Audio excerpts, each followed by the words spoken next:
kinda wicked. They make the West Indies team look so bad. We was in all kind of trouble. Joey Carew pull a muscle. Clive Lloyd get about 3 run out. We was in trouble without a doubt. It was Gavaskar, the real master. Just like a wall, we couldn't out Gavaskar at all. Not at all. You know the West Indies couldn't out Gavaskar at all.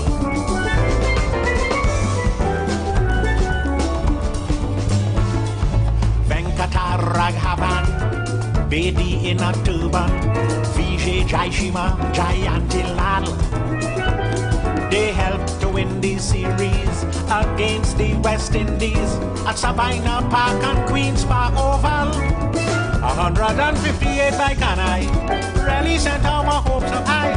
Noriega 9 for 95, the Indian team they still survive. It was Gavaskar, the real master. Just like a wall, we couldn't out Gavaskar at all. Not at all. You know the West Indies couldn't out Gavaskar at all.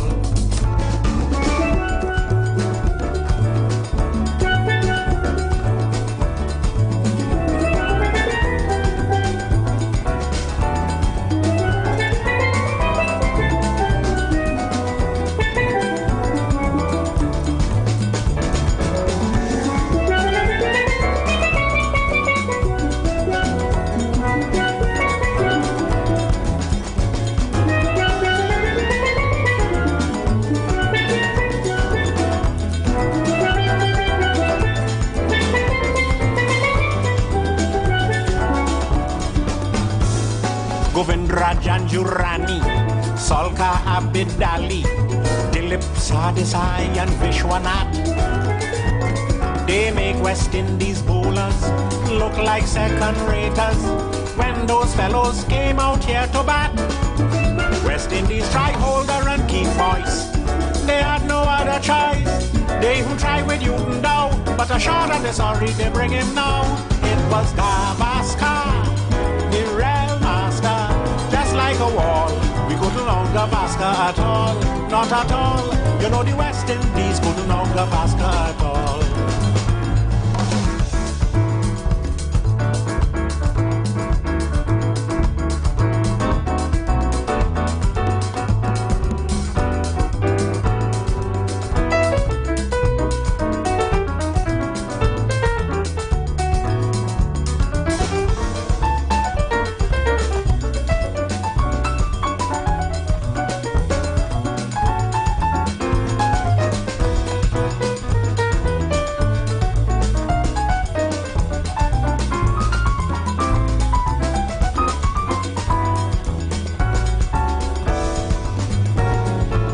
Little Desmond Lewis, also Charlie Davis, they take a little shame from out we face. But Sobers as a captain, he won plenty coaching before we cricket end up in a disgrace. Beatty here that he became a father, he catch out whole first in the cover. But when Sobers here, he too had a son. He made duck and went back in the pavilion. It was Gavaskar, the real master. Just like a wall, we couldn't out Gavaskar at all. Not at all. You know the West Indies couldn't out Gavaskar at all. You know the West Indies couldn't out Gavaskar at all. You know the West Indies couldn't out Gavaskar at all.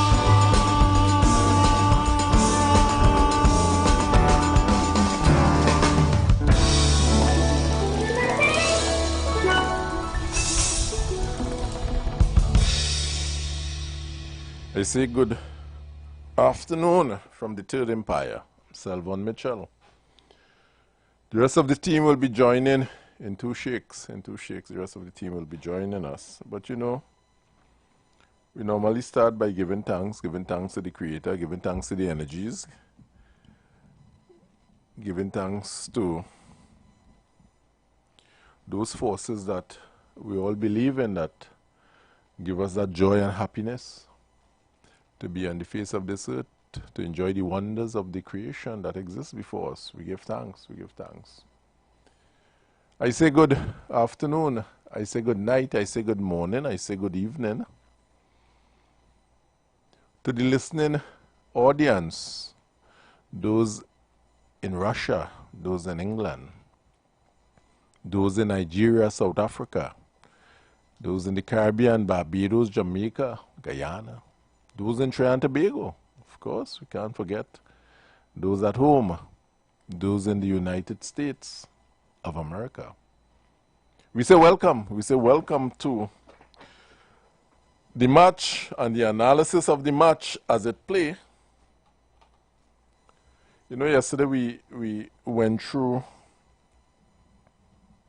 some method of analysis, and we hope, really and truly, I hope there won't any sort of paralysis in those analysis yesterday.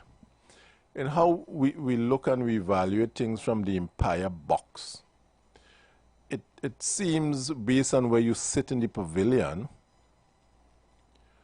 a bat, a ball, a stroke can be interpreted in many different ways, as the case may be. And it all really comes down to, as Martinson was saying, the stimulus behind the decision you made. What information did you gather? What observation you would have made? What research you would have done would guide really and truly how you go about making a decision, or could be a biased view. Bias is a stimulus. I belong to a certain group, so my decisions are predicated upon groupthink. Apartheid was legal, and a group of people believed they were not doing anything wrong. Remember that? Yeah? So again, it comes down to where you sit. The decision may work for you, or if it works for you, work against you, and so forth. So sometimes I say, nobody really wrong and nobody not really right, you know. It's really and truly from what feeds the information that guides your decision-making process. I said slavery was legal. Trade people and they have a price and so forth. To throw a human being off a boat on the slave ship coming down for shark to eat him, nothing wrong with that. That's normal, that's good. So a lot of things that now we look back and say, oh, wrong, at the point in time, that decision-making process was guided by a number of factors that, to the people back then, seems correct, seems good, seems noble. And not only people, you know, some people in the wider society supported those decisions that were made that we would call now atrocious to some extent. So we have to be mindful of this one wrong and this one bias and this. A lot of times, if you go back through history over and over and over again, you know, some people talk about the church and what it took if you went against the church back then, and it was right and noble back then for certain atrocities that we would call it now took place. That was normal.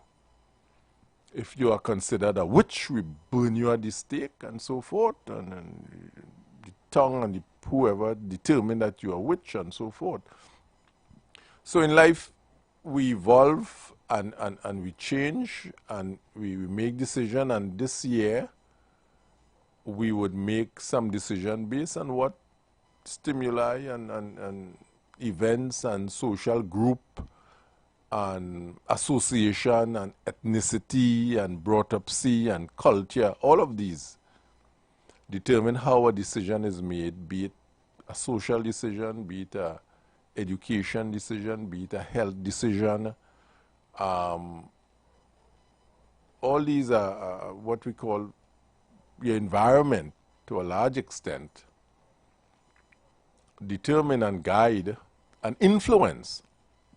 That's why some people come out of certain environment, because they have a different thinking on their own, based on their own research and so forth. They come out of it. We discussed yesterday, the Iran conflict. We'll call it conflict because people don't want to call it a war.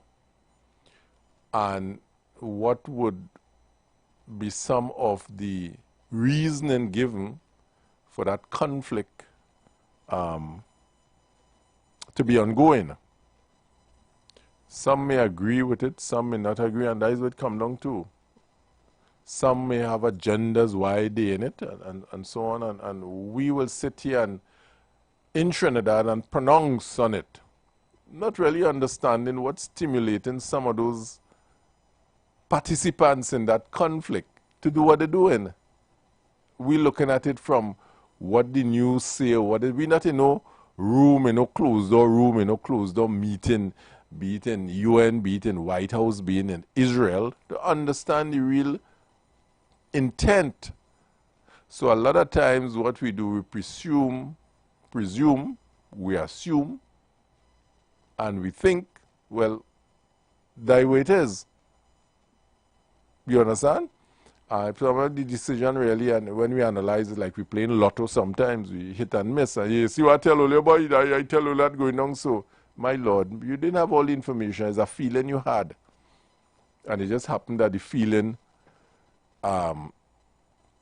came to the fore. So you look like you're correct, right? So a lot of the time we presume and we assume and so forth in decision making. And we go back to the Venezuela conflict or issue, or the drug boat running, and we bring it back home here and we say we have the SOE that we spoke at length of yesterday that says, well, it happened in the last administration, it happened in this administration, and some say the last administration bad and wicked for having an SOE, some say this administration bad for having an SOE, and so forth. And it really comes down to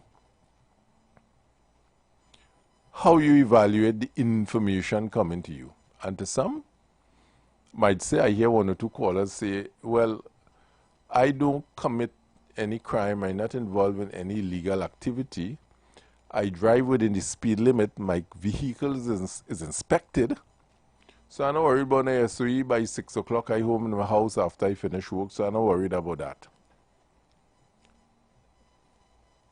And that is your justification for, I have no problem with the SOE. Not understanding the vagaries and the depth in which that suspension of your rights can impact on you in some strange ways. And we have to be very mindful when we give up those rights that didn't come by happenstance because somebody like you. People really struggled and fought and agitated for those rights. So to give up those rights without clear justification or to be satisfied that it makes sense, one must be very mindful of that. I remember being in the trade union many years ago, and I, as a branch president of the organization I was in, it dawned on me to a large extent when we had in the past any conflict, let's call it conflict or negotiation or issues with the management. At the time, that organization they paid well. They paid in comparison to industrial standard and so forth, they paid well. Yeah? But there are other issues, there are other IR issues, industrial relation issues that may rear its head from time to time that you have to address or you have to take a stand on. And you find you have about 10% or 15% of the workforce really willing to take that stand. And it might be a rights issue that we're standing up on. And you know what? It dawned on me, really and truly, and we must be mindful of that today. Those rights that we enjoy in the workforce today, and somebody must go back into the history of how those rights were achieved. They weren't given to us because somebody liked us,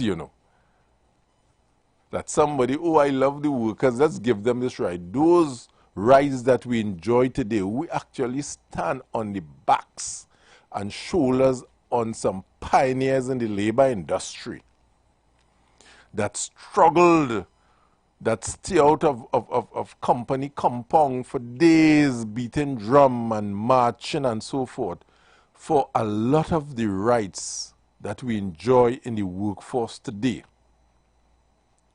They stand for it.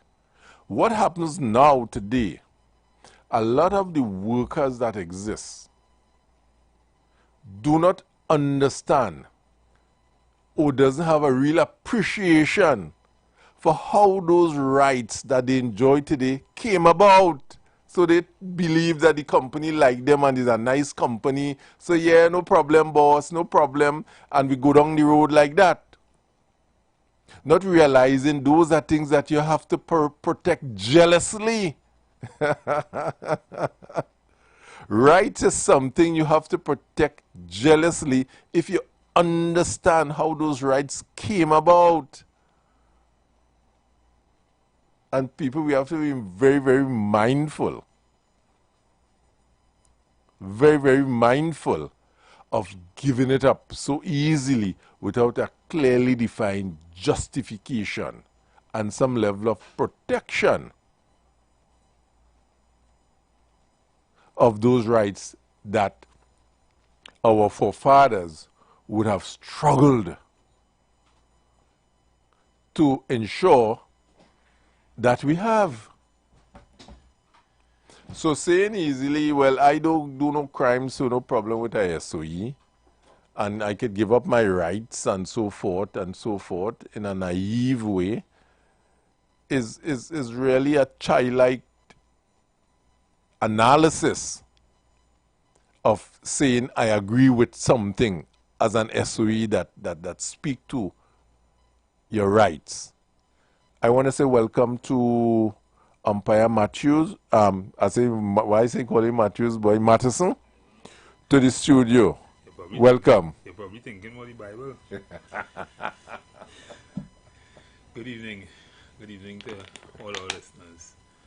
And welcome to this other episode, a new episode or another series of our show, The Third Empire. I don't know what the discussion is. I wasn't following on. No. What we're discussing is, you know, yesterday we were speaking of the SOE and the rights. You and I were talking about the rights people give up. Yeah. And what I'm asking people to look at, that those rights were not given because somebody like you. And those rights are something must be guarded jealously from a trade union standpoint. And I learned it while I was a branch president. Why workers really won't no protesting and the management doing something, a worker just going to work and no problem and so forth and no problem, boss. But if they understand those rights that present day union was trying to protect, are trying to protect, came out of some people die for those rights to be given, you know. You understand what I'm saying? So we must be very, very mindful when you're giving up a right that your forefathers fought and struggled for. It must have clearly defined justification for that. And you must be satisfied that I'm not giving away something that long term is more detrimental to me on a long term. Looking back on why we got it and so forth. Sometimes apartheid might be a creeping thing that creeping back in. You know, if some people don't understand apartheid because it was something legal, you know, and lawful. Yeah? And some people 80 years from now might look and say it might start creeping back in and say, yeah, no problem, man, no problem. If we let one ethnic group rule and so forth, them smarter than us or better than us and so forth, not realizing history repeating itself.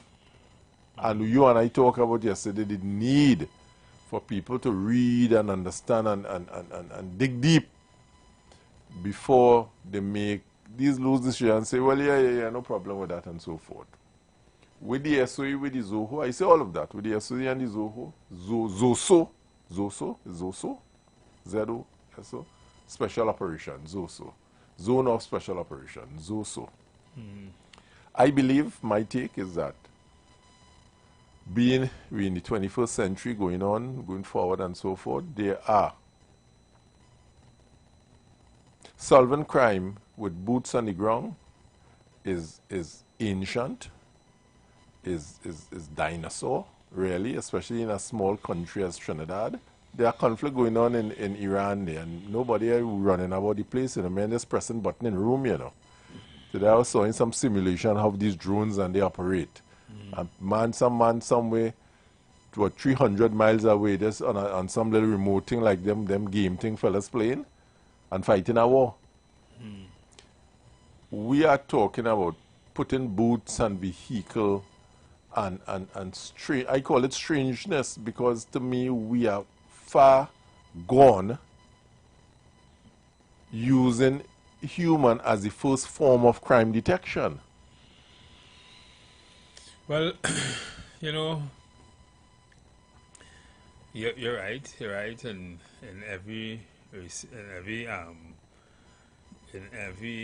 anyhow you look at it, you're right with what you're saying, and we have to be mindful of the freedom that we have and the freedom we are about to lose and that we are losing, because it was you yesterday who was telling me yesterday that how the police interpret it could mean the difference between you spending 24 hours in the station without being charged and held up for 24 hours against 48 hours. 48 hours against civil. And the thing is, that is serious. Yep. So when we say things here, we're not just saying things because we are against the system or we are against anything. We're saying things so that people be aware of what the challenges, what are the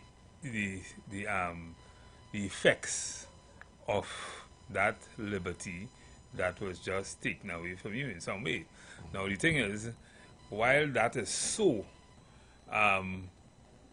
we have to also consider that governments in the past, including this one, for whatever reason failed to be able to put either the right laws in place or the right apparatus in place to be able to deal with crime in a certain way. And this is the result of it. Yeah, right? agreed. This is the result of it. So whether you like it or not, the government did this because it is a stopgap measure to be able to try to roll back the clock a little bit with certain things, and clearly it for them it has worked to the point that they would have saved about 200 and something lives when you compare what would have happened the year before and the year before and the year before that.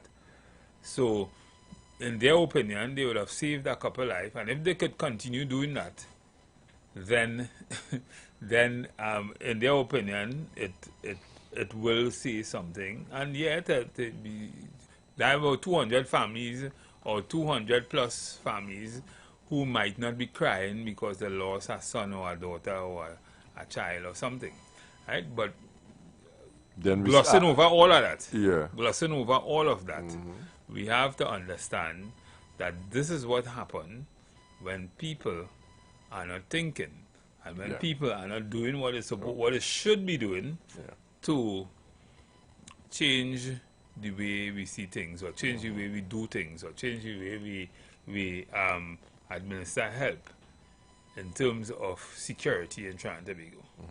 Right? And that's the problem. I mean, we see it in all aspects and all, and for the last, this is the third day we will be talking about this kind of thing, but we see it in all walks and aspects of society. And it's not just with crime fighting, it's with everything. Productivity, people just going to work because it's a job, and they're just going to work and do it and do whatever minimum and come back home and they get paid, and they're running long payday, and you know, and then when they get it, you're living from paycheck to paycheck because you still can't do nothing with it. Because the question I'll ask, okay, one is said, you hear it in the parliament, that a state of emergency is not a crime fighting tool, right? So it's a stopgap measure to put systems in place whereby the mischief that exists will not continue after the state of emergency. Well, that's what should happen. That's what should happen. Right. When you have this period where you have relative calm and relative control, You put And when I systems say, in place. when I say relative control, you could now do certain things have that all you the can't control. normally do. Yep. Right? Then you should use this time to do some other things Yep. so that we wouldn't have to be in a perpetual state of emergency. Exactly so. And that's the problem. And that is the problem I'm having. Now, I'm not blaming no administration because they are not the ones to put that system in place. So I'm not blaming this administration or the last administration. By far gone from that.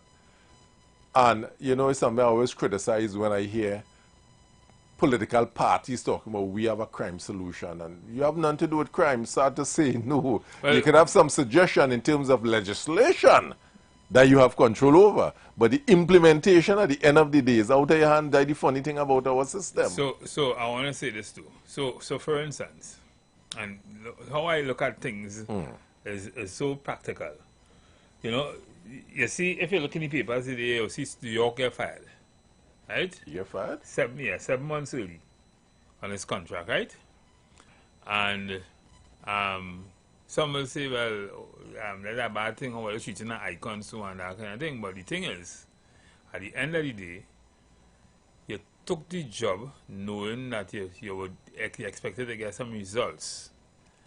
And if you didn't produce that result, you should expect that the next thing to do, the next responsible thing to do, for accountability, is to leave. So let me stop right Let me there. get somebody else. So, And that is the ethos of the discussion.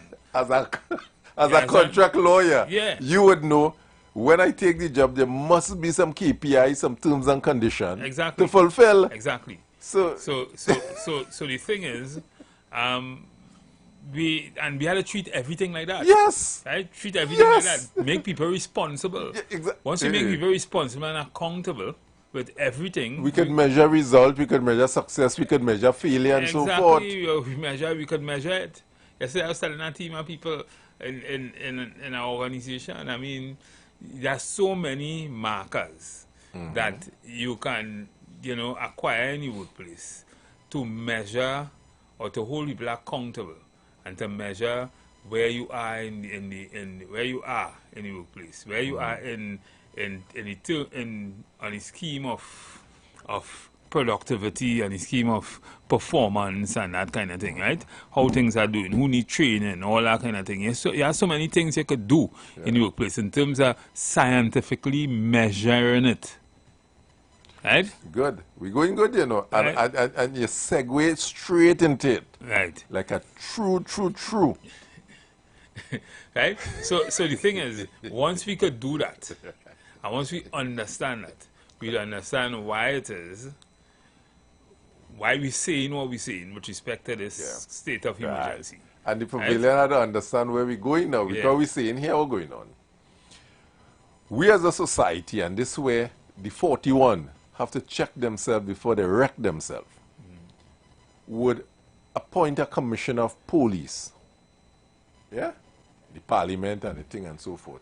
But is the 41 asking that, hey, that performance of that commissioner of police must be measured against something. There must be a way that the 41 could get rid of that person and not say, well, your contract is 5 years, so you could do folly for 5 years, we have to sit down and take it. There must be some measurement inside it that the 41 because the 41 had approved it, eh? The 41 had approved it. So if I could approve you being employed, then I could approve your termination based on certain metrics we put in place.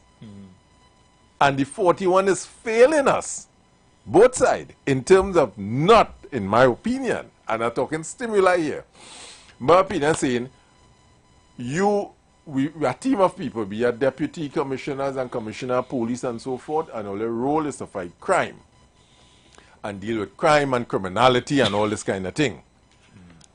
How do we measure the 41 that is? Because we are the Police Service Commission. But the Police Service Commission only make a recommendation to the 41. And the 41 will decide if, we are what I'm on, you know. I hear what you're saying, no, we don't want. But they are the final say. If you are the final say, the 41. No, I don't think they have the final say. Yeah, the 41. No, I don't think they have the final say. Yeah. The president will send the names. And Right. what Roger did last time. That's a Getty person. Right, and when Roger did, Because it had some time when the last administration, the former, didn't agree with somebody and you say, nah, you want that person, Right. gotta go back again. Right. So they have a say. But that's at that stage. Yeah. But what I'm saying, when you become a commissioner, you are managed by, you're not managed by the 41 again. So what I'm saying, the 41 must ensure that there are measurable matrix Right. to keep that person in the job by law. Right, but That's all I'm saying. But the 41, behind the 41 rule. Yes, the 41 make laws that govern. Yeah, but you know, the wait, laws, let me tell you the something. laws, but listen, the Let me road- give you an example. They are against some WASA. WASA is the Board of Commissioners are parliamentary constituted, you know, by law, you know, who could be in a T&Tech board, you know. The 41 have far-reaching powers, as you know, they're the lawmaking body of the country. Yeah, we know that. We know they make laws. So we could say, and that the flexibility the 41 has What flexibility? to make laws that says we want the society to go in a particular way. We understand want that. a role and function. We understand that, but you see, outside of that, their role is just, they are the legislative. That's just They their role. make the laws. But the people who, you remember you have separation of powers, right? And the police, right, falls under the commission. The Police Service Commission, we know that. We know, yes. Now, I'm not too sure how it works between the Police Service Commission and the Police Commissioner. What I do know is that the Police Commissioner is the accounting officer. The Police Service Commission might be like the board of directors, similar. Right? And if you want to put it like that. They deal right? with the performance of the administration of the police service, yeah. Who is really responsible for the police service? For the day-to-day management, the police commissioner. Yeah, he's the And the CEO. commissioner of He's police. CEO. He's yeah. like the CEO. Yeah. And the CEO must be able to have the right kind of people under him to be able to the right kind of management or the right kind of executive to be able to manage different areas of the police service, because the police service is not just about running outside there and kicking up people and stabbing up people and arresting people and all that kind of thing. That is not what the police is about.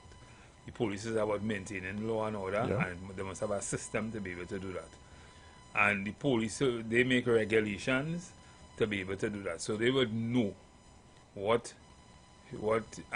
to manage the policemen, how to manage policemen and that kind of thing, and they would have police service regulations and that kind of thing to be able to do that, right? So that's like the policies in your workplace and that kind of thing, right? And if you are observing, with what I'm just talking about the metrics, the data, the analytics, that you are able to measure certain things, you must be able to know what kind of regulation, what kind of changes you need to your policies, where I may be having problems, may be having shortfalls with the discipline or whatever, what kind of training is needed, specialized training that is, what kind of compensation for where is needed, you know, all that kind of thing. You should be able to know that. You should have a dashboard that tells you how much policemen didn't come out to work today and why and all that kind of thing. And if you know that, you'll know how to manage what intervention you have to initiate to bring about changes in certain things, how to deal with overtime, by costing you more, you know, all that kind of thing. And that, to me, is your role as the police commissioner, not to be outside walking around with police and you know, that kind of thing.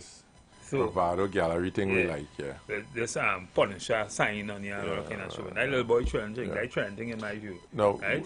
You ain't thinking. Yeah. You'd never see Iwaski and them and the next one with them kind of No. Oh, Pavilion, no.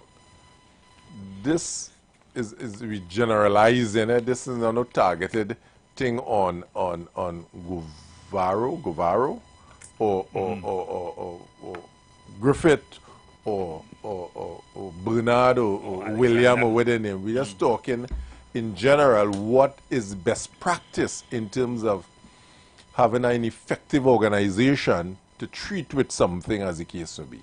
Yeah? To a large extent.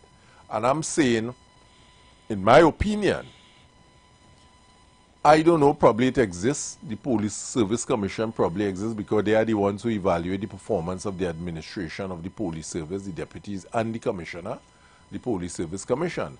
I do not know what matrix they have in terms of measuring success or failure. But I don't know. What we know is that they seem not to be measuring it, because if they was measuring it, I'd be doing something about it. Sometimes wonder if they exist. And we kind of have a good idea, because everybody in Trinidad and Tobago know, at least know a corrupt police officer. and them I know. Or they are corrupt too. Right? and them I know where the gangs and they located. Everybody know that to get a firearm in Trinidad, you have to pay about $50,000. Everybody know that. I don't know how the government know that. Everybody know the job. No, because the government, the police service. Well, the government, you remember, government don't lock up nobody. You remember the government supposed to be making laws. Laws, yeah. So they supposed to know that.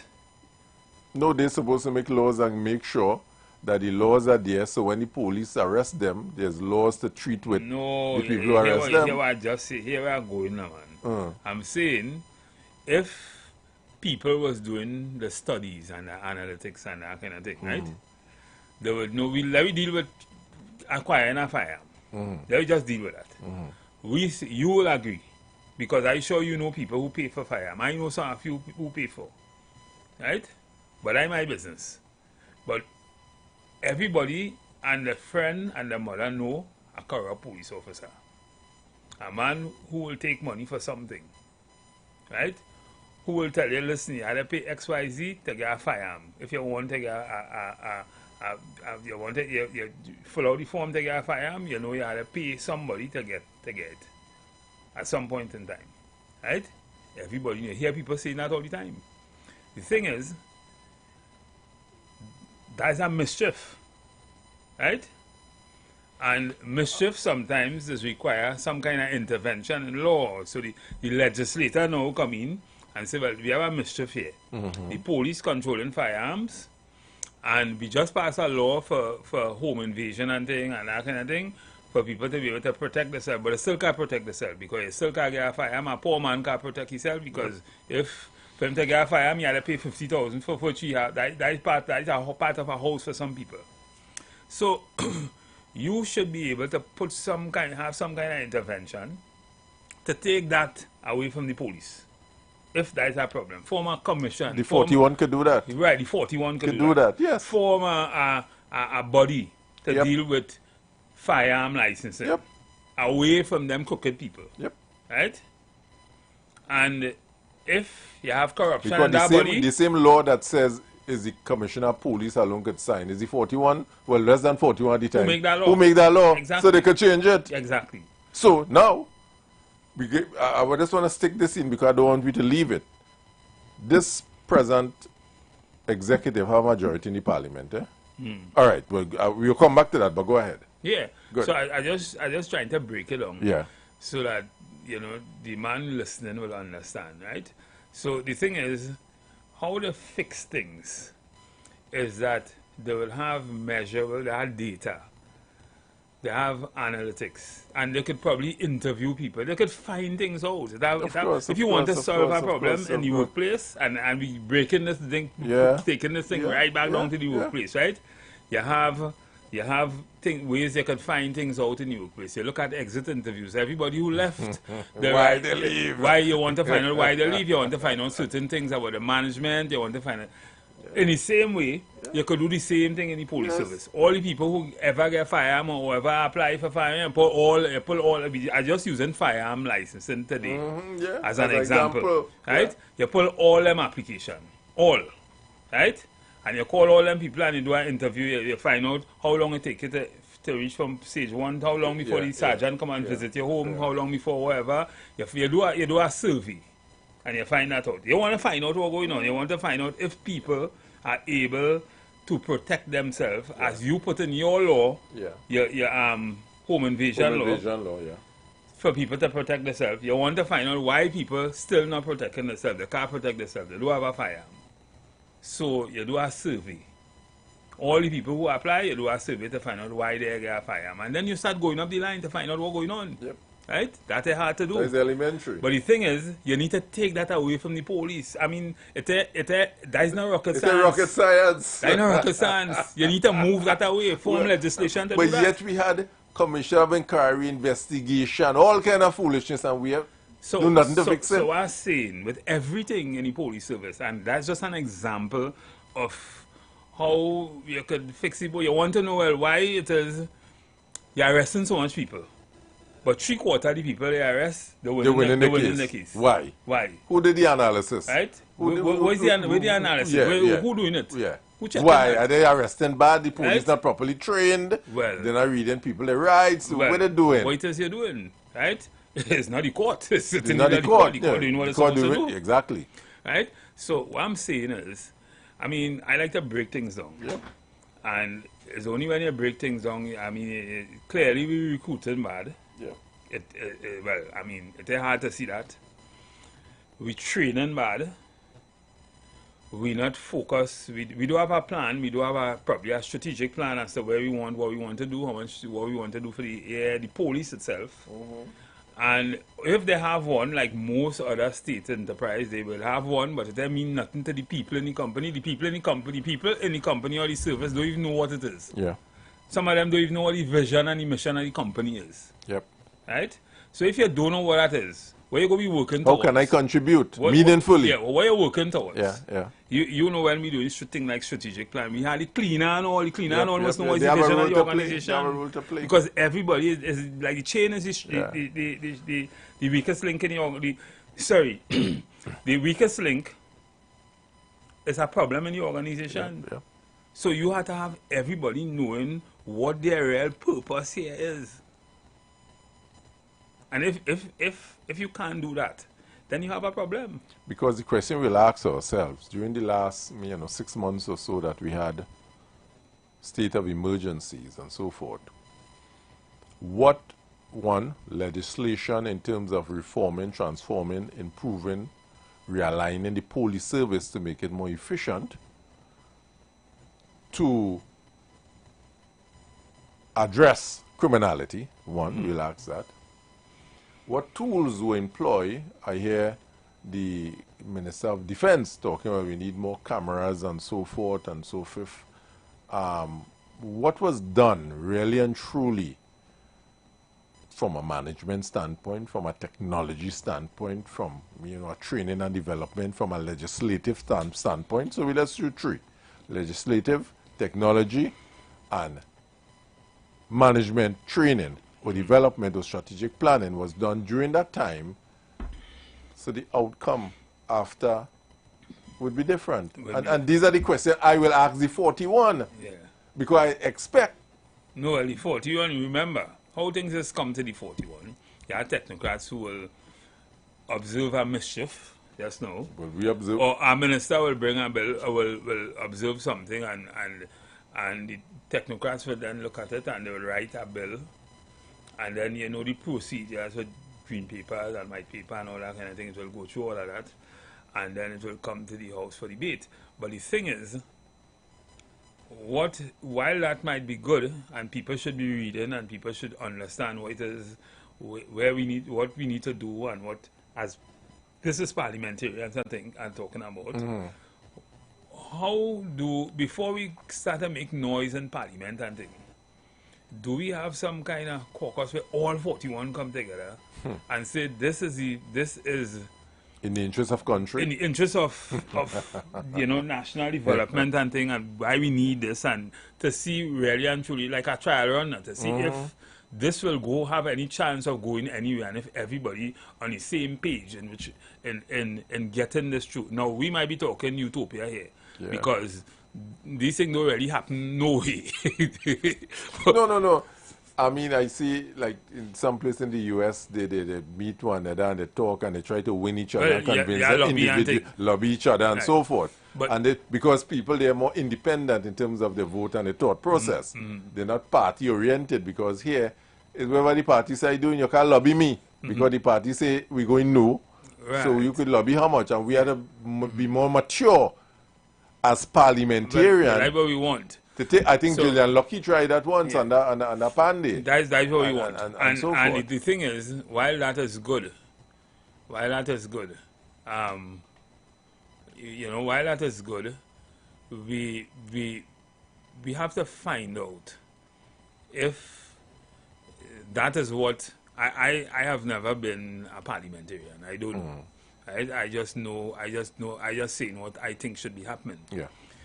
But what seems not to be happening is people coming out of the self and saying, "Listen, I am nationalistic, and this will work or this will not work, and I supported this, and I given cogent reason why this should be supported by the opposition."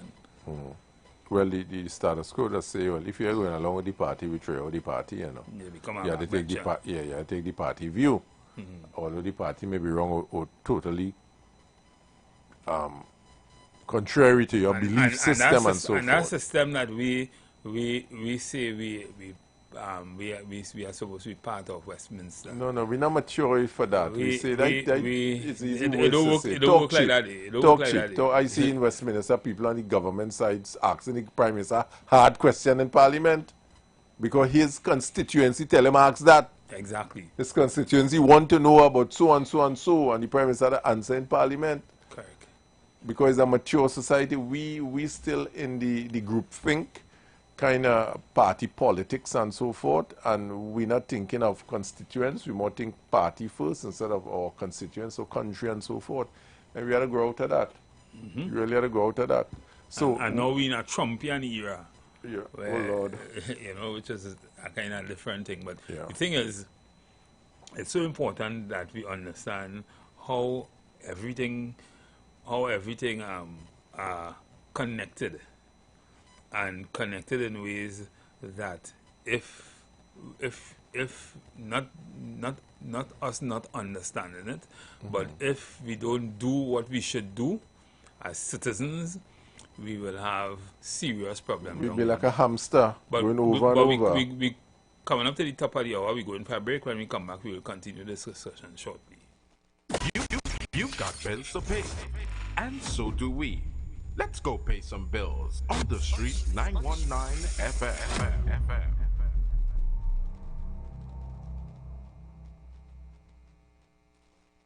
Jump into savings at Furniture Plus. Enjoy up to 40% off in-store and online. Find amazing deals on furniture, appliances, mattresses, and more. Plus extra discounts on credit plans and free gifts with select purchases. Save more at Furniture Plus today.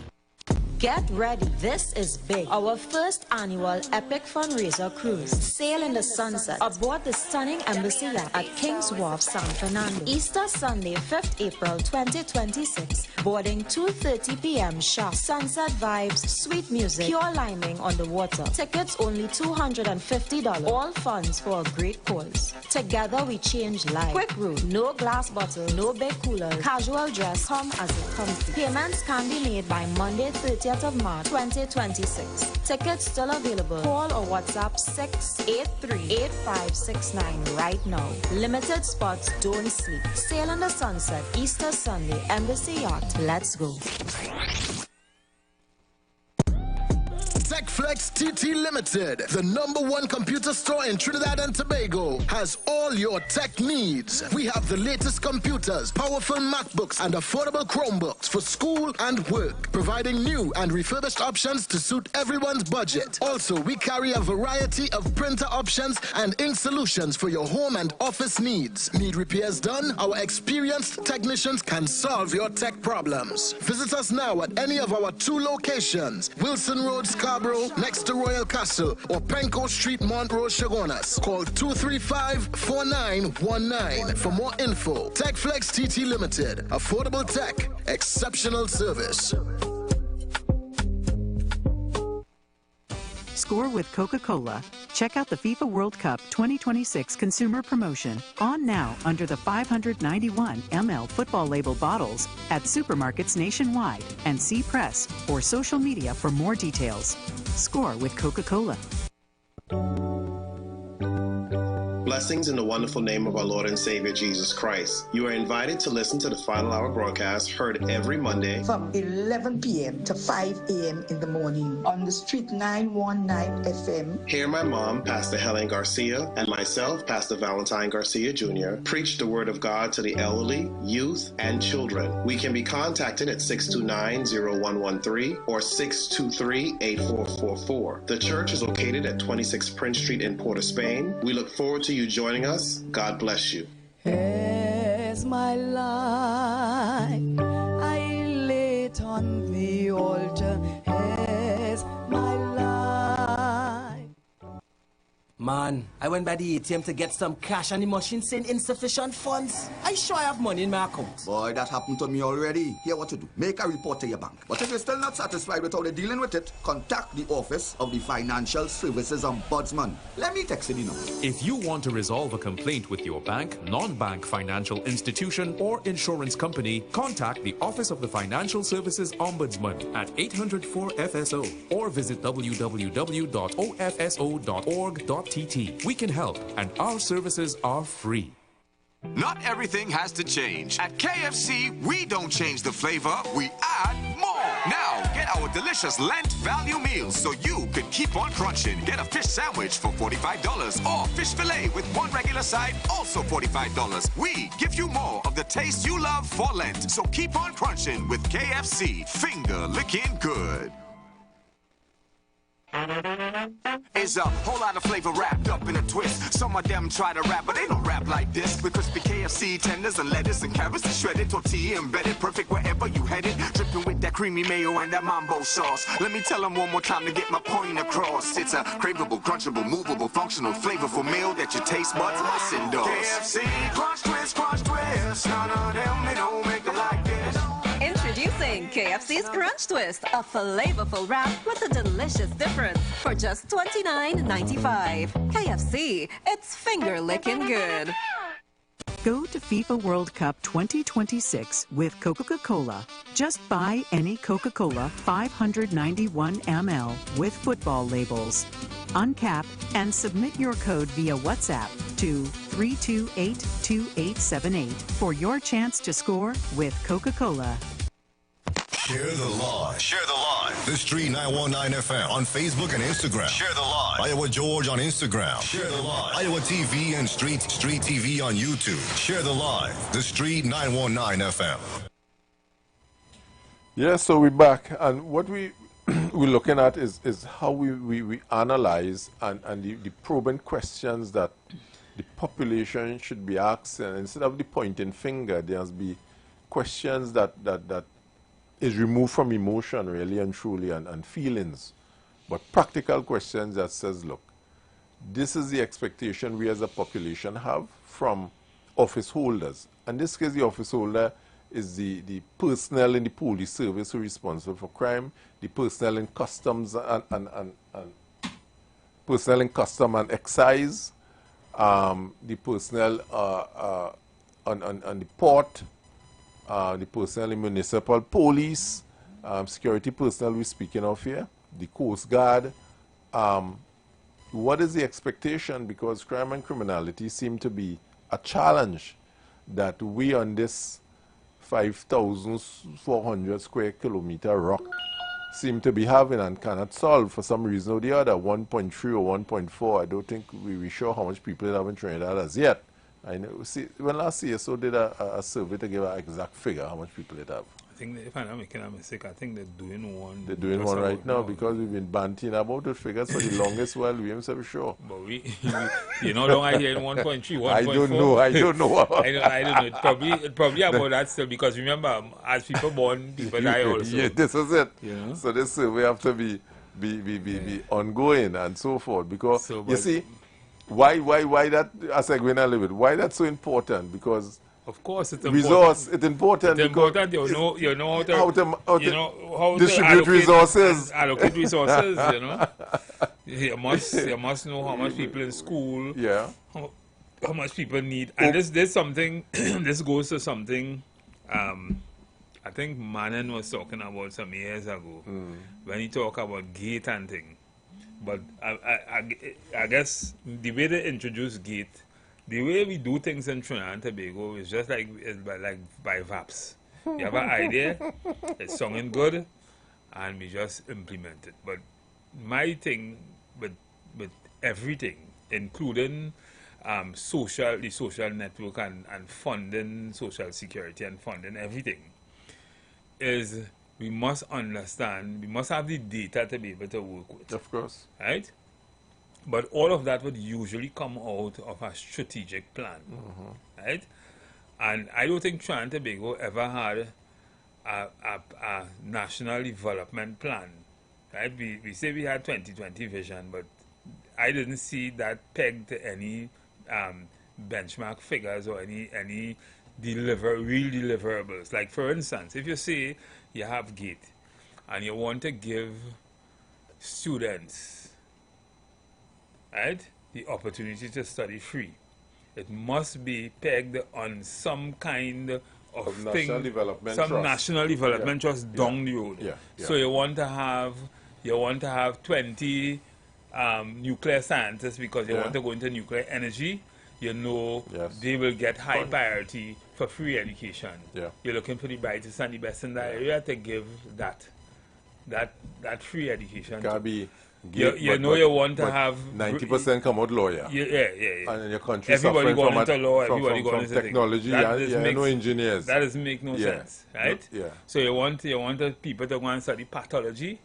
You give a particular degree, of course, and a particular makes sense. Scholarship for that, and you don't give it lab blast to everybody, right? And that is, but then when you do it that way, people see other things in it. They would see, well, everybody do have equal rights to get it, but no, everybody wouldn't have equal rights to get it. You had to qualify for it, and the country had to need it. No, I go back to where you say it is pegged against a development architecture, a development program, a strategy. A strategy. It is pegged. So when you ask me, no, it is in line with that. So, that the 41 approved, that this is the direction the country going. So we talk about the national transportation system, right? And we talk about too much cars on the road, right? And making it more expensive and that kind of thing for people for less cars or to control. But listen, you're not thinking. Let me tell you why you're not thinking. Countries that do that, like Singapore and these places, right? Make it a car in Singapore is very expensive. You know why? Because we have public transportation. Because they have efficient public transportation. Of course, you don't need no car. Right? You don't need no car, right? Yep. You come out, you know that a bus coming there. You know what time 10, the bus 6:10, that bus will be riding waiting for you. Yep. Not 6:11, not 6:12, not 6:15. 6:10, that bus will be riding waiting for you.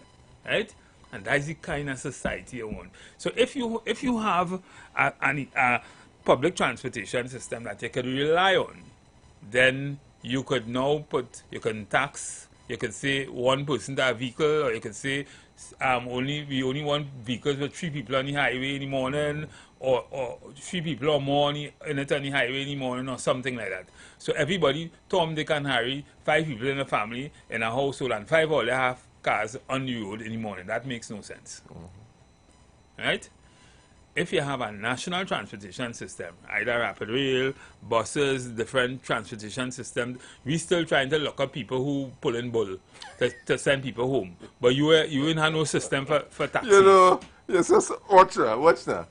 That is the most convolvulated. Listen, from 6 o'clock, Trinidad, the workforce is 24 hours. People working, security finished, 7, the man in the hotel finished. People work 24 hours in Trinidad. They finish work at 8 o'clock, 9 o'clock, 10 o'clock. PTSC now running. The normal maxi and taxi, they off the road by 8 o'clock in the night. My question is, to those people who want to lock up the, what they call the PH man, who went and drop those persons home? Exactly. But nobody is thinking, man. They're not thinking, man.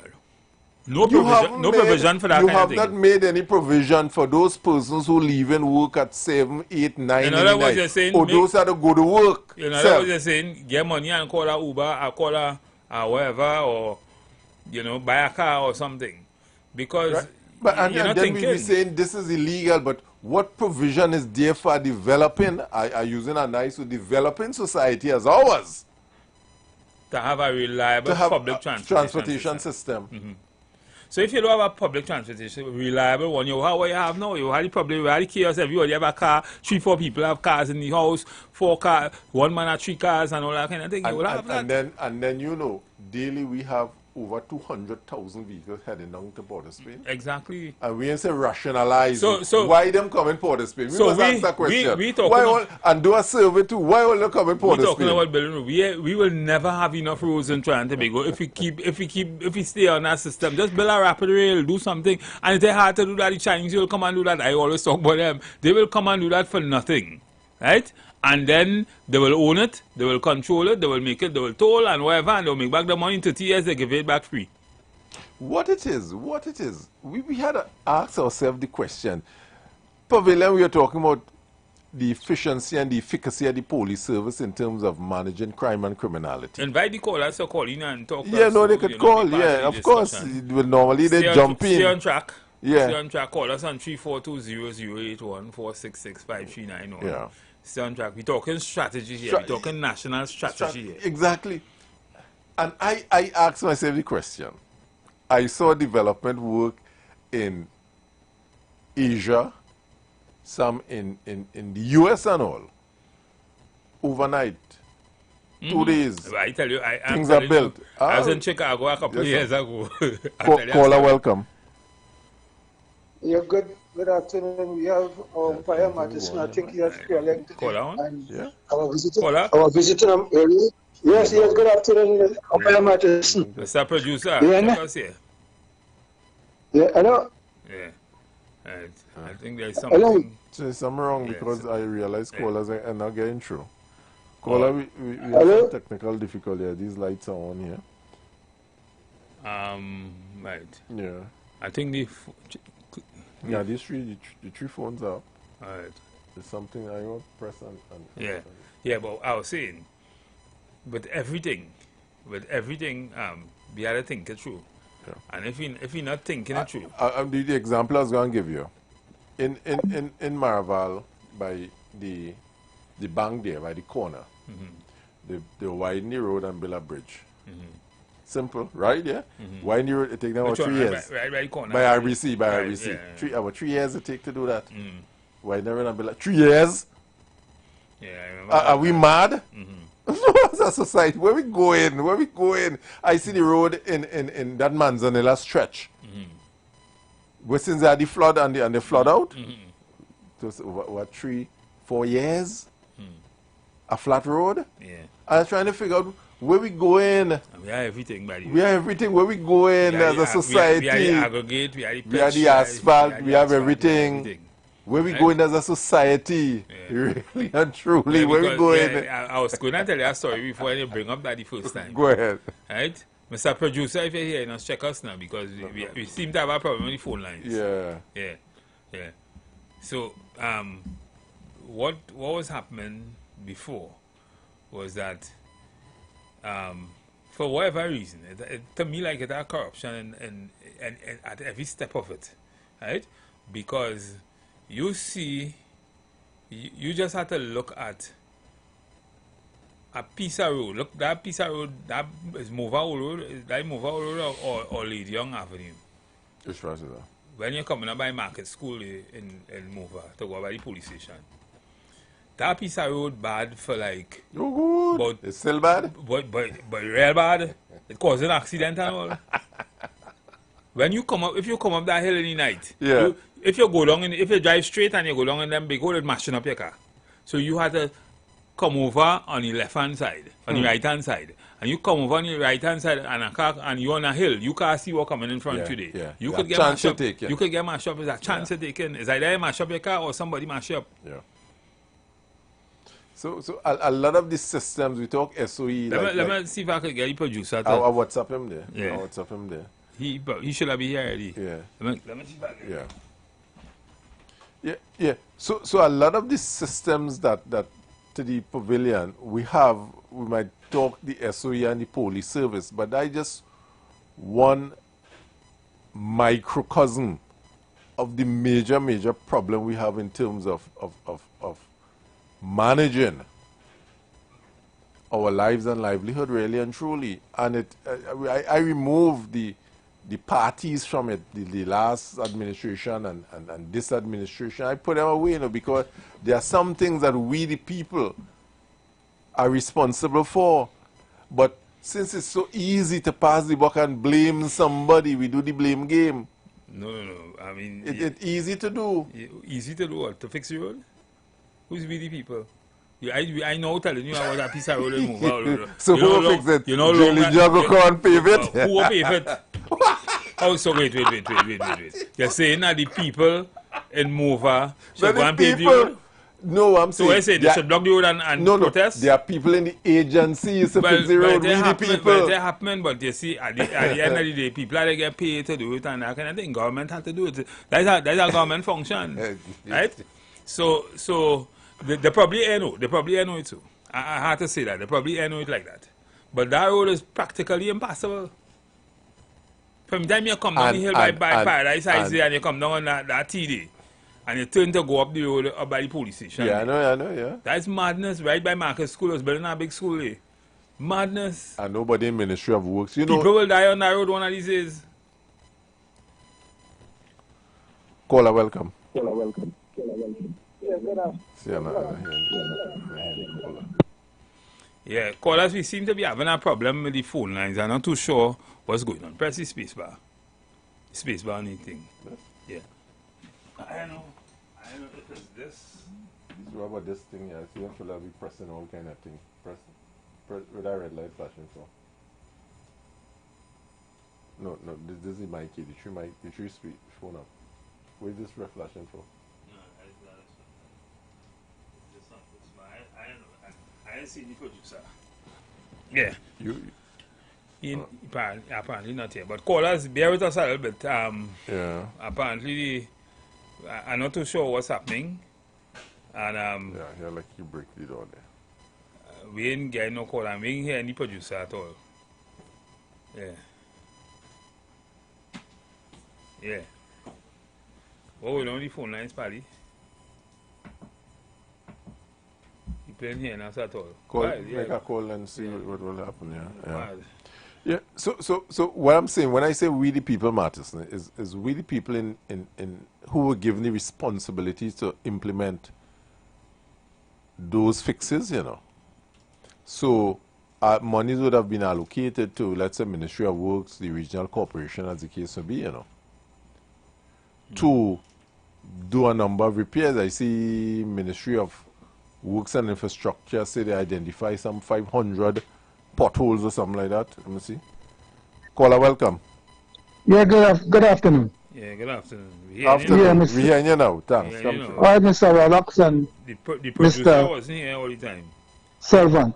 Yeah. Hey, welcome. Yeah, I think yesterday you made a very good point when you spoke about ministers projecting themselves up front, and therefore they take what they get. Yeah. Because they don't understand the question of separation of powers and the role of the public servants, the permanent secretaries and whatnot, and their role. And I made mention of it some years. Why the Minister of National Security been attacked and probably held responsible for crime and not doing anything? When is because when is the police supposed to be doing that? They want to be up front. They're big in the dance, and therefore the police commissioners in the past, they walk back. Yep. But, and as you said, the people, and I agree, and I've been saying that, and that is what applies in most Commonwealth countries, and not only more developed countries in the Western world. You have to, those people in charge of the police, those people in charge, those managers of the different areas with respect to WASA and all these different things, they have to be accountable. And that is why in different countries, you go to India and you find organizations, watchdog organization, with respect to health, with respect to even the local, those local boroughs and all that kind of thing, right? The councils and that kind of thing. You see it in Jamaica. You see it in Barbados. They call on those bodies, not necessarily the minister, but they're not working. That is the problem. Those people who at the level of the, let's say, the permanent secretaries and whatnot. And one thing I want to speak about, if you have a weak minister, and that's what I ain't attacking nobody, the permanent, and you have a strong permanent secretary, the permanent secretary run things in that ministry. And he would be there and he would get nothing done after 5 years. So these are some of the things that people have to understand, but it is for the people also to voice their opinion. Call on these people to account for what they're being paid to do. And not just say, well, look, the minister, yes, the minister is the political head of the department, but the administrative head, they have to function. Okay. And you have to call on them to function. And the minister, he's ultimately responsible for the running of the department. Yes, he's accountable, as Mr. Sylvan would have said, to the parliament. And he goes before, and they go, these heads of department, they go before, the select committees and whatnot. But when they go there, I don't know all the criticisms that go, is there any follow-up to say, well, look, whether those defects, those deficiencies were ever rectified? We don't know. So all they do is just public relations, a whole set of hullabaloo and this, that, and how much we find this and that. But no, are these deficiencies corrected? Are they accounting to the people? Are they communicating what would have been tried? What efforts would have been made to make things, to rectify things? No, nothing at all. So just a waste of time. So you sit down whole day watching at those joint select committee. You identify all the weaknesses, but nobody knows whether the correction. And you can't tell me after 8, 9, 10 years the problem remains. Okay. And you see them every year. So this thing, they need to transform these things. And just like in England, you have the secretary to the cabinet. That is the senior public servant, head of the civil service, and she's responsible for ensuring that government policies take effect. Right? I don't know, because things are very, and they need to look at the public service. They need reform, and they need to bring people like you, Mr. Matteson, and Mr. Sylvan, and those people into to ensure streamline and ensure that these bodies run efficiently. Look at the problem done by NIS, and the problem by INS. Because I've been there with family already, the people not working, you can't find file. I went there time and I told the lady, I said, listen, you take the woman. The woman brought in a document. But nobody want to take responsibility to say, well, look, listen, I received it, I accept that, so people know, well, look, I dropped it on a particular. All you do is just give it to them, and you don't know whatever happens. 3-4 months after you can, and they can't find you. And nobody would sign to say, well, look, listen, it was delivered on so-and-so date. While the pensioner languishing. But that's it. After paying NS for a whole generation. Yes, and there's nobody to go to. Because the fact they change who transfer here, who go on here, the person could say, you brought this for me? You never brought this for me? Because you could, if you signed as having received the documents or the for pension and whatnot, and you sign it, you can always say, well, look, this is the document Jane Harry or Harry John signed as having received it. All they want you to do is just put it there, they take it and go in the back and everything. That needs restructuring. The problem there is the inefficiency in terms of how those government departments are being run, and nobody is taking steps to reform it. And I ask the government, they have to make a serious effort. I mean, you inherited that. I am blaming all you, or you inherited that. Because for the 10 years, they ain't doing nothing to reform anything. And one other thing, I don't take too much of your time. You see this bus business?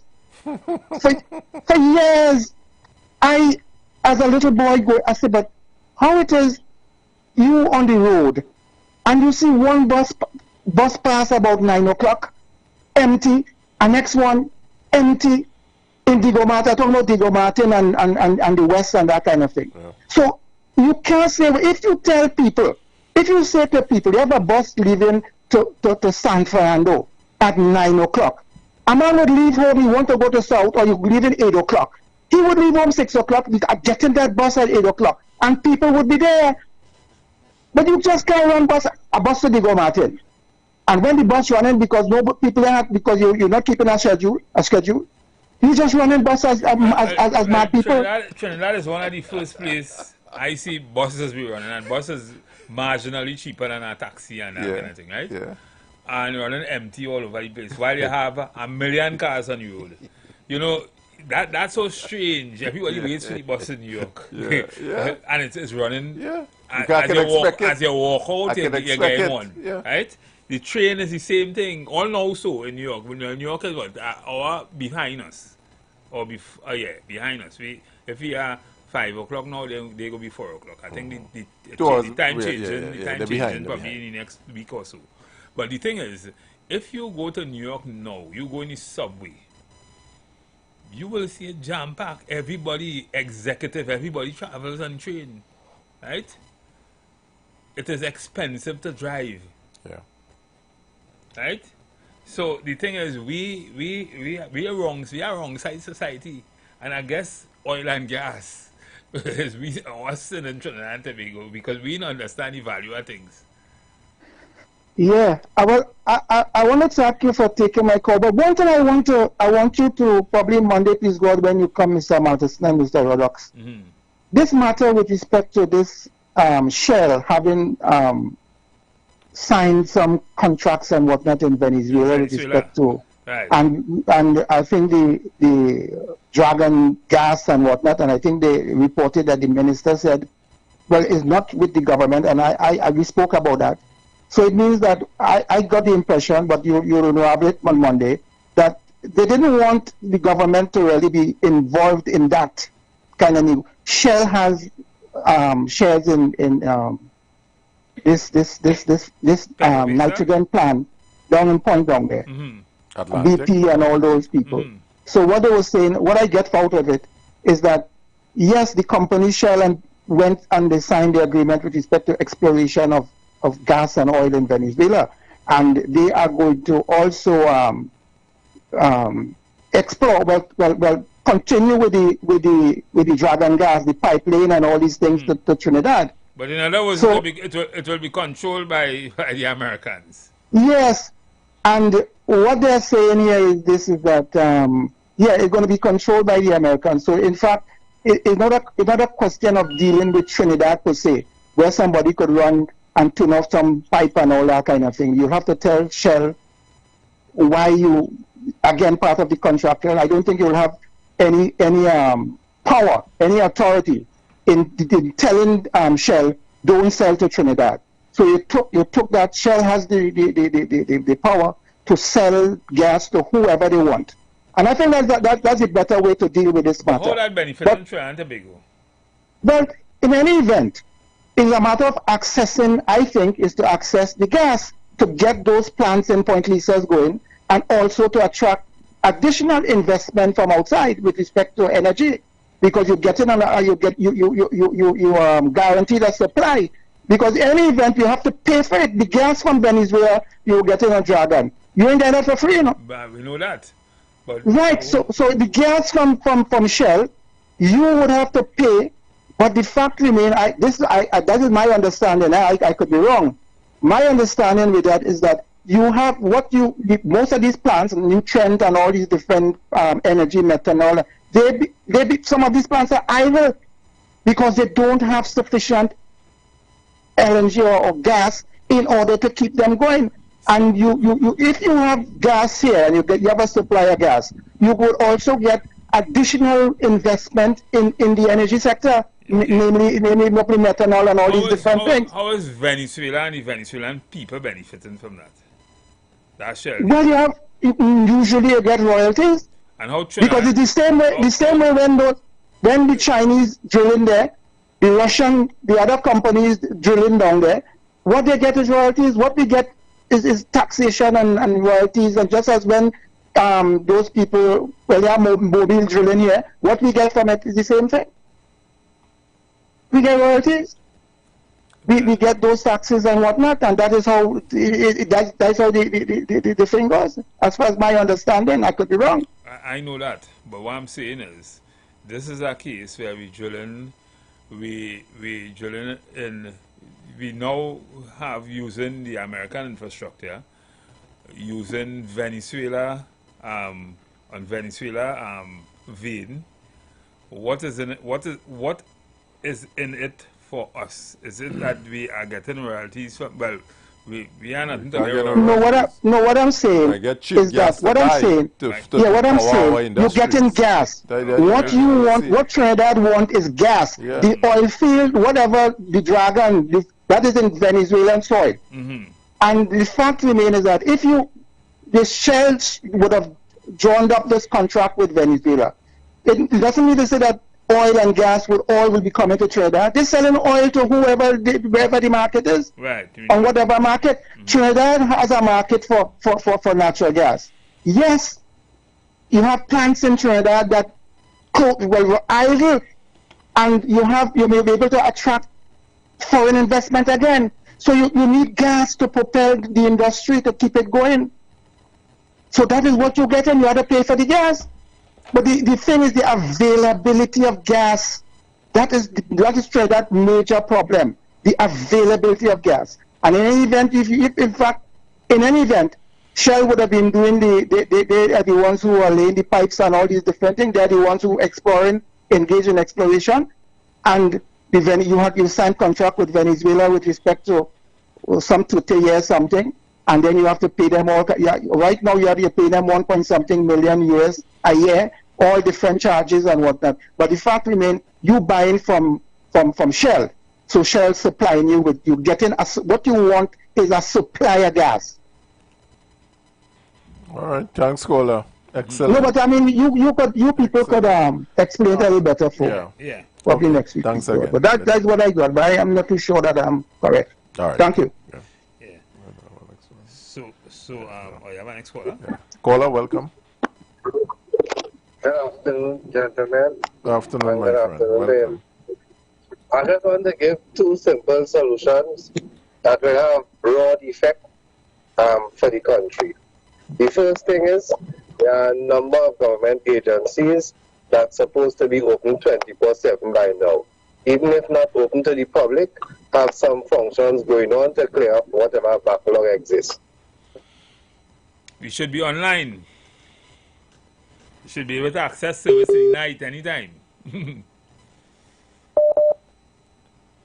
So you have to line up. Like you have some internet problem there, partner. Hey. He's still on the phone? He getting a call there.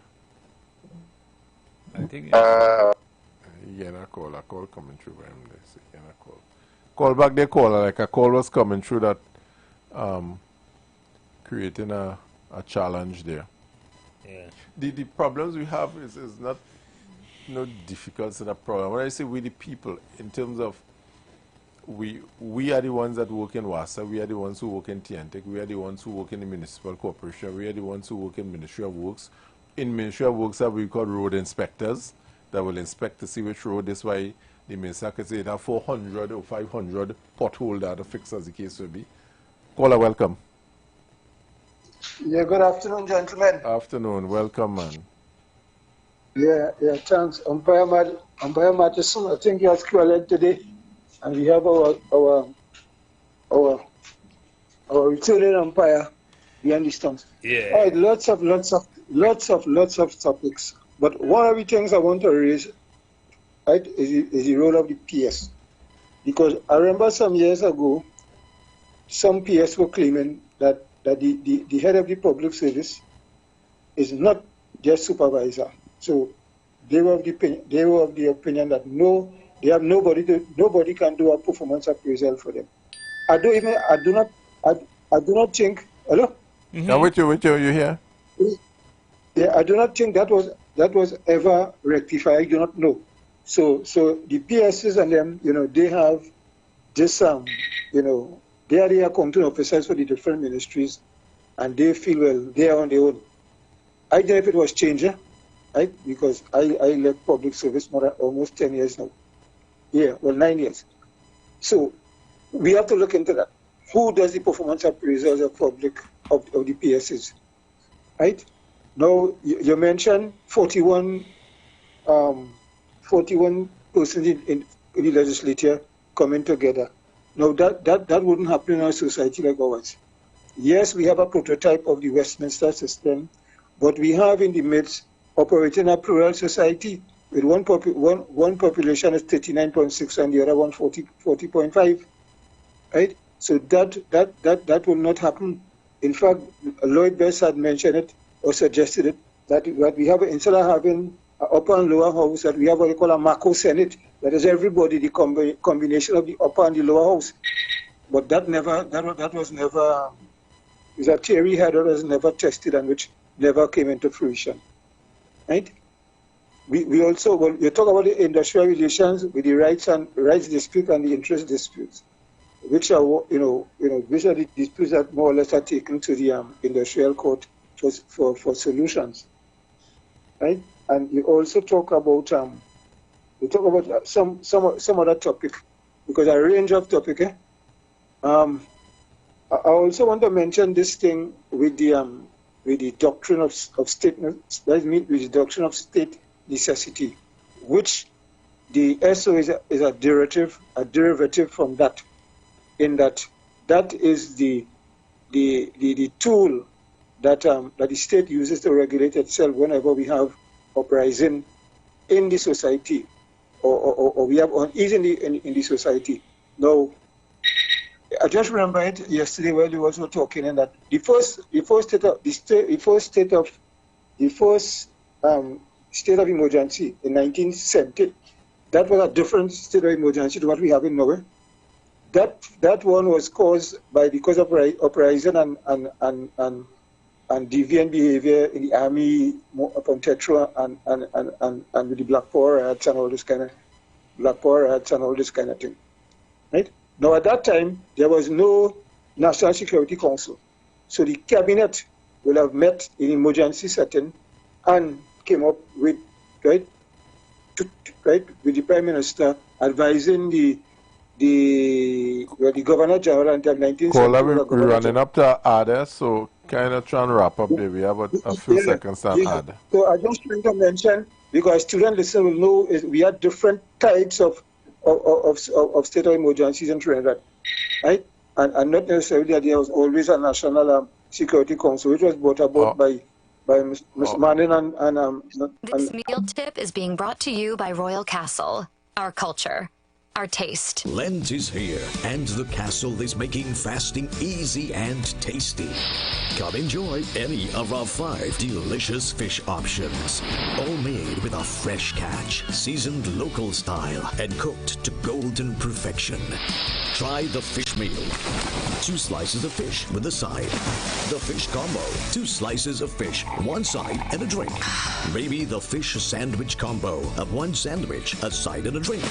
Want more fish? Well, the Royal Fish Meal is for you. Enjoy a slice of fish, a fish sandwich with a side and a drink. Or maybe you just want our famous fish sandwich. The delicious Lenten specials are hot and waiting for you at your nearest Royal Castle. Here's a tasty meal tip from Royal Castle. Sometimes you just feel like eating a nice sandwich, right? The sensation of biting into a soft bun with the crunch of fresh lettuce and the taste of tomatoes along with the added condiments, all a treat to your taste buds. At Royal Castle, our sandwiches are a hit. Try the center breast chicken and flying fish sandwiches, the wholesome veggie burger, and at selected locations you can also get the grilled salad or grilled sandwiches. So when you get the craving, remember that the Castle has some delicious sandwiches. Ask for them in a combo too with your favorite side and a drink. Royal Castle, our culture, our taste. Lent is here, and the castle is making fasting easy and tasty. Come enjoy any of our 5 delicious fish options, all made with a fresh catch, seasoned local style, and cooked to golden perfection. Try the fish meal. 2 slices of fish with a side. The fish combo. 2 slices of fish, 1 side, and a drink. Maybe the fish sandwich combo of 1 sandwich, a side, and a drink.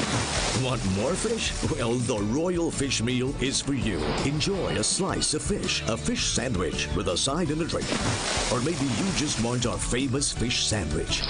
The delicious Lenten specials are hot and waiting for you at your nearest Royal Castle. That tip was brought to you by Royal Castle. Our culture, our taste. Yeah. So callers, we back, and you could join in the conversation during the break. But we were having a discussion here, and my friend was saying we the people, and sometimes people don't understand when he say we the people what we mean. So he was saying you could take the call. Yeah.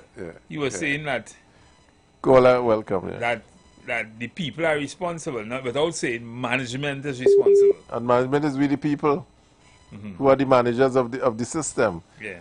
Caller, you keep getting a call every time you call me, but you're only reconnecting like you're in a bad spot or some kind of thing like that. So I take our next caller. Yeah. Caller, welcome. Good evening, sir. Good evening. Evening, yeah. Afternoon. It's 6 o'clock here. It's afternoon, yeah. I just want to say this. We were negotiating with Venezuela on the Dragon Field, right? But I heard the last caller before the last talking about gas. So I guess they'll be trend of the conversation. I'm saying, I could go ahead? You go ahead. Yeah, what I'm saying is, the former regime was negotiating direct with Venezuela to get Dragon. Correct? Yes, yeah, correct. So that's supposed to be the same way. We listen. We should let Shell negotiate and get no gas through Shell. We should negotiate government to government. Build back this relationship with Venezuela. Let somebody humble the pride, build it back, and let's deal directly with Venezuela, not through Shell. Okay? That's the point I want to make. Okay. All right. We shouldn't be doing that at all. We build the relationship with Venezuela. Venezuela have what we want. You understand? Now, when we build a relationship, if we want to include Shell on our terms to do other things, that will be better. Not we looking for Dragon gas through Shell. No. Yeah. Well, I really had to look at it because I know even if the government dealing directly with Venezuela will still need a vehicle, be it a Shell or Enron. That is what I'm saying. Somebody to do it. I don't know how this one's structured. So I had to look at it in true, really. So you work, you Shell not to dictate our piece. Although we need a third entity. Yeah. Right? Right? We must dictate what we want Shell to do. Yeah. Not Shell take the gas and we go into Shell. No. It shouldn't be like that. Because we're going up losing out. Yes, we need the gas. So it must not be, well, we need the gas and we have to buy it and we go take it from anybody. No. We should try our best as much as possible to have a government agreement with Venezuela. Because they have what we want. Even though we have to humble with pride and tell them, look, we talk about their bad and blah, blah, blah. But I believe that should be the road we take in. Okay, sir? Agree. But the government arrangement might very well be Shell, because if America is now in charge of that area in Venezuela, then you have to negotiate. The whole thing kind of topsy-turvy right now with the U.S. intervention nobody there. Else, and Shell is America. Yeah. So, caller, I hope you find a good spot now, you know, man. You only get an interruption on your call. Talk to me. Yeah, let me hope. You're going good. You're sounding good. Well. Yeah, caller, you're reconnecting again. Going out here, boy. Okay, well, that caller. Take our next caller. You gotta get a good internet. Yeah. Good.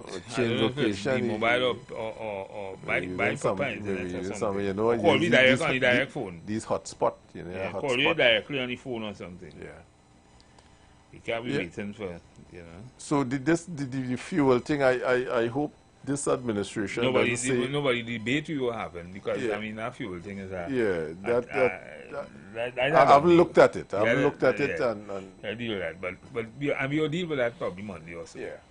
But the debate we were having is that you were saying we the people, and I was trying to distinguish between When you say we the people, who you talking about? If you're talking about the normal man on the street, or you're talking... No. We the people who have the responsibility to implement. So the people with the responsibility, you're talking about leadership. You're talking about leadership, management, and that kind of thing. So forth, we the people. Because I was giving you the example. Your sister, your cousin. I was giving you the example. Why I was saying we the people, because we tend to, as some go wrong, blame the 41 in the parliament, not realizing that is your uncle who didn't go to work today, and he went as you would agree, sometimes the 41 just put herself in place to get blamed for certain they things. Always do that, right? I just see minister jumping, so, and you know so what? minister will intervene in things that maybe they should allow the company to deal with. Exactly, right? And that is the problem. This is why they get the blame all the time, you know. Right. So because when you look at the site visit, you see the minister ask him, "What you know the accounting officer self?" So and this is why I say all the time in terms of public administration and that kind of thing, leadership, the people responsible for managing that entity. That is the face we had to see. That is the face we had to see. Yep. And don't blame the workers. No. Blame the leadership, because the leadership is who give direction. You right? see? The board give broad direction, the leadership manage. The leadership give direction as to how the Let me company put it easier. You see the people that comes before the Public Accounts Committee of Parliament, those are the leadership of the organization. Right. We had a point finger at. Yes. The minister doesn't be there, you know, people. Only be mindful, the minister don't be there. There's a group of fellas there. When you see MTS and you see is a quagmire is a nice word to call what going on in MTS? MTS is a field entity. It has always been, in my opinion. And you have management day, you have board day, all kind of thing. They never had proper management day. Never had proper board day either. Weird. Right? Caller, I hope you find a spot now, caller. Talk to me. He really, I answer. Caller, welcome. Call us back on the next phone. Yeah, are you same person calling back? Yeah. Yeah, let him call on the next phone. Caller, welcome. Matheson. Yeah. Matheson. Yeah. You are very correct in what you just said. See what you just talk about who we're supposed to be looking to? Yep. You're very correct. Yeah. That is why they call him Mr. Alexander, the Minister of Police. No, don't laugh. It's how you say it. But that's what they're saying. He's the Minister of Police. Yeah. Minister's overstepping too much. And this is not a now thing, caller. See, he was a police for so long. Hold on. He was a police for so long. He still think he's Hold a on. police. Don't tell me this is not a now thing. You're sending me back to the dead. I don't deal with them. He was a police for so long. He still think he's a police. Yeah. What's happening there is, that is why, if you notice everything what happening, he not give the commissioner time to say nothing. Well, maybe the commissioner is not a leader. He's a schoolboy. No. He's a commissioner. constable. No, hold on. The commissioner very well know that he lose credibility. He not stupid. Okay? That's not by chance. He lose that long time. But he didn't tell me the correct thing about the something carrying with the reader. Hopefully you don't know that. He lose that. But I'm saying it was correct in what they say. And that minister is a typical example. He pushes himself in front all the time. Later. Right.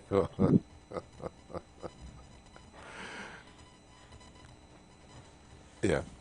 And we the people must understand where blame is. When I say where we lay the responsibility for the delivery of goods and service in the country. I like to spell it out, and I've been doing this for a while.